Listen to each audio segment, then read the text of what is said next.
ஆபிரகாமிடம் வந்த 3 பேரில் இருவர் சோதோம் நோக்கிப் பயணித்தார்கள். அவர்களை அனுப்பும் முன் கர்த்தர் ஆபிரகாமிடம் சோதோம் மற்றும் குமோராவின் பாவம் மிகவும் பெருகியுள்ளதாகவும் அந்த நகரங்களின் மீது தீர்ப்பு வரவிருக்கிறது என்றும் தெரிவித்தார். இதைக் கேட்ட ஆபிரகாம் தேவனுடைய நீதியையும் இரக்கத்தையும் நினைத்து அந்த நகரங்களுக்காக மன்றாடத் தொடங்கினார். ஆபிரகாம், கர்த்தாவே, நீதிமான்களையும் துன்மார்க்கர்களையும் ஒன்றாக அழிப்பீரா? அந்த நகரத்தில் 50 நீதிமான்கள் இருந்தால் கூட அதை அழிப்பீரா என்று கேட்டார். கர்த்தர், அந்த நகரத்தில் 50 நீதிமான்கள் இருந்தால் அவர்களுக்காக முழு நகரத்தையும் மன்னிப்பேன் என்றார். ஆபிரகாம் தொடர்ந்து தாழ்மையுடன் பேசினார். 50, 45, 40, 30, 20 என்று குறைத்துக் கேட்டார். இறுதியாக 10 நீதிமான்கள் இருந்தால் என்று கேட்டார்.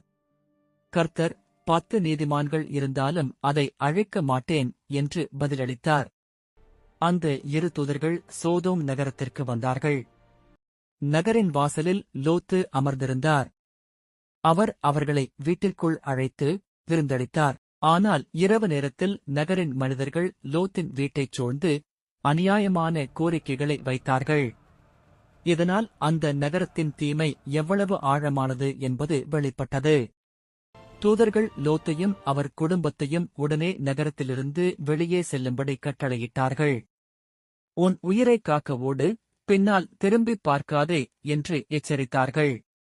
லோத்து தாமதித்ததால் தூதர்கள் அவரையும் அவர் மனைவியையும் அவர் 2 மகள்களையும் கைப்பிடித்து வெளியே அழைத்தார்கள்.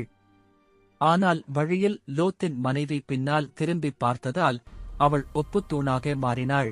பின்னர் கர்த்தர் சோதோம் மற்றும் குமோராவின் மீது ஆகாயத்திலிருந்து தீயையும் கந்தகத்தையும் பொழியச் செய்தார்.